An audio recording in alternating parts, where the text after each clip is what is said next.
Hey parents, before we start this episode, remember that your family can enjoy hundreds of fun and educational free videos like this one for kids of all ages. Be sure to subscribe to get all the new shows and updates at PragerUkids.com.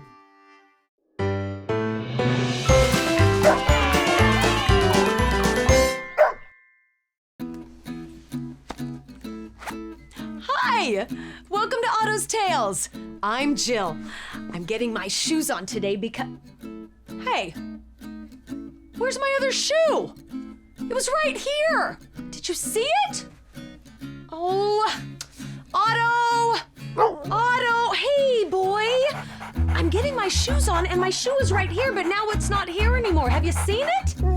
Any idea where it might be?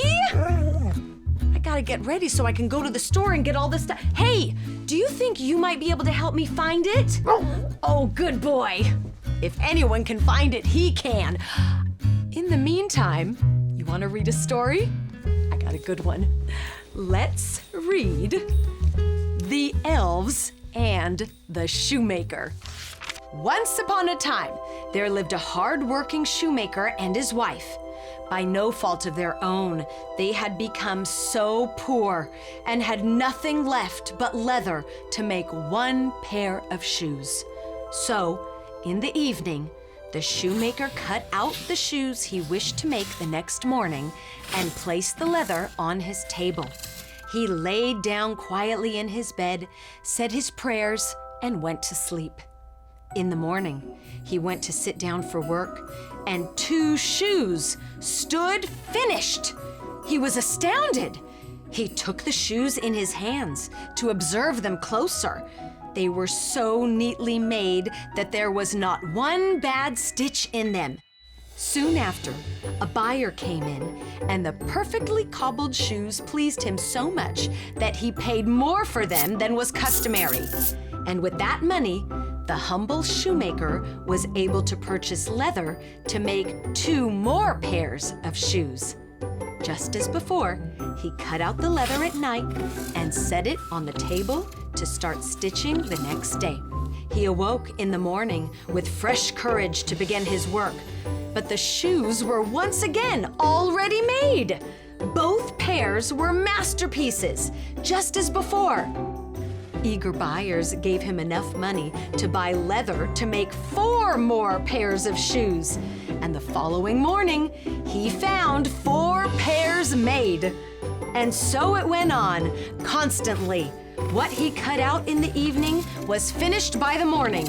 The shoemaker soon had his honest independence again and continued his work. He soon became a wealthy man. One evening, not long before Christmas, when the shoemaker had been cutting out leather for more shoes, he said to his wife, "What do you think about staying up tonight to see who it is that lends us this helping hand?" His wife liked the idea, lit a candle, and the 2 hid themselves in a corner of the room, behind some clothes that were hanging up there, and watched. At midnight, 2 little elves came tiptoeing in from nowhere, with barely any clothes on. They sat down at the shoemaker's table, took all the work which was cut out before them, and began to stitch, sew, and hammer. Their little fingers were quick and skillful, and the shoemaker was so astonished he could not turn his eyes away. The elves did not stop until all was done and pairs of shoes stood finished on the table. Then the small men quickly ran away.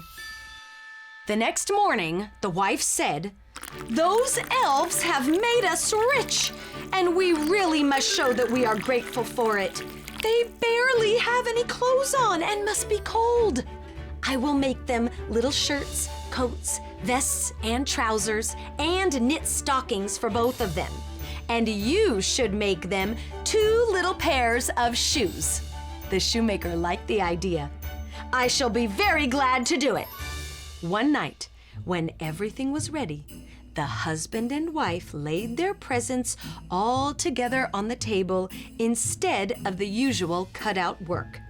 They then concealed themselves to see how their secret helpers would behave. At midnight, the elves came bounding in and wanted to get to work at once. But they did not find any leather cut out, only the pretty little articles of clothing. They were surprised and confused, and then delighted. They dressed themselves up swiftly and sang, "Now we are boys so fine to see, why should we longer cobblers be?" The elves danced and skipped and leapt over chairs and benches, and then they danced out of the doors. From that time on, the elves came no more. But as long as the shoemaker lived, all went well with him, and the work he continued to do prospered, thanks to the strange but selfless elves who once helped him. The end. Wow, what a fun tale about being a helper. You know, this story also has another important message.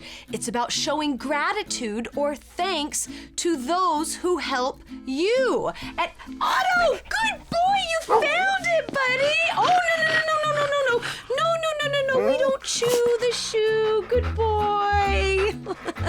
Good boy, Otto. I knew you could find it. You know, doing something nice for others is always important, but doing something for someone who has helped you shows even greater appreciation, and I appreciate that. Many times, people who go out of their way to help others also need a little bit of help themselves, and the more we help each other, the better our communities will be, right?